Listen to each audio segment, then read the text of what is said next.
teaching style, this I push them, where did you get that? Where did you develop that? Did you have a teacher that taught that way, that you thought that was effective? Rinpoche occasionally taught that way, but not very often.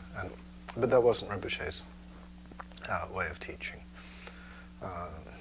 Rinpoche was extremely good at taking complex ideas and presenting them in very, very clear language. And I picked up a little bit of that. Can you give me an example of that? What you mean?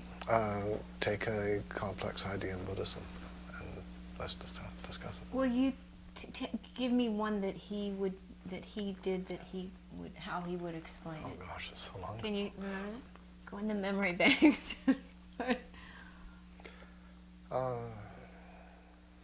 Well, one of his favorite phrases was the Tibetan is Tongni Ningje Ningpochen. It's 3 words: Tongni, Ningje, and Ningpochen. And so if somebody asked him, what is bodhicitta? We're talking in Mahayana here. He would often say, Tongni, Ningje, Ningpochen.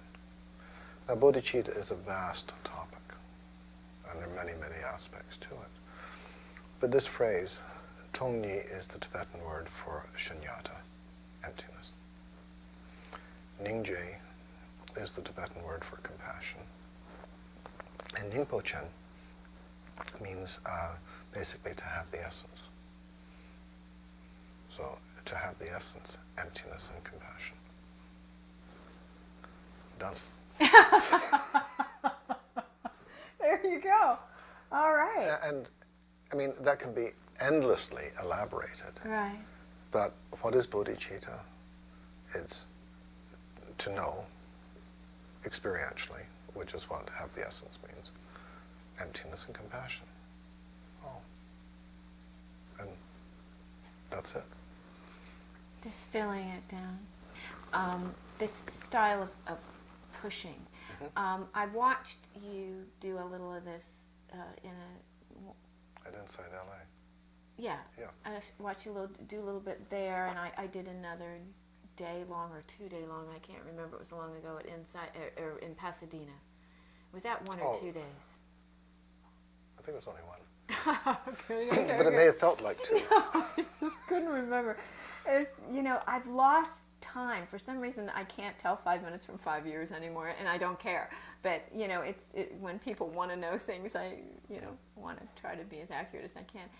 And you didn't do it as much there, but it was a big group and a day long, so there wasn't as much time for that individual interaction. Exactly. But I've seen you do it over here, and I recognize it from, I've seen a couple other teachers use a similar method, and also coming from acting, there's a certain method of work with acting where they kind of come at you directly.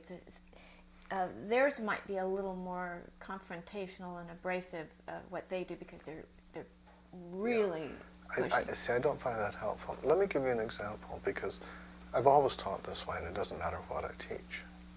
But before I came here, as I said, I was teaching mathematics, and one of the students in my class was a woman in her early 20s at that time, and she'd been working at one of these word problems. And she came up and sort of dumped her book on my desk and said, I can't do this. And I read the word problem. Okay. And I looked at her and I asked her a question. And she started going off and said, no, just answer my question. And so she listened to my question, looked at the problem, and answered it. And then I asked her another question, and she answered it quite easily. And then I said, do you see how to do the problem now? She slammed her fist on my desk and said, you make me so mad. And all of the class going like, what did he do to her? Oh, this was in front of the whole class? Yeah. Oh, how fun. And what did he do to her? And I said, what's the problem? She said, I've been working at that for a couple of hours, I haven't got anywhere, and you solve it in 2 minutes. And I said, just a second. I didn't solve it. All I did was ask you 2 questions, and you solved it. What you have to do now is go through and learn how to ask those 2 questions yourself. And then she just went through everything. And I'm doing the same thing when I teach Buddhism. Rather than just tell people, this is how it is, this is how it is, this is how it is.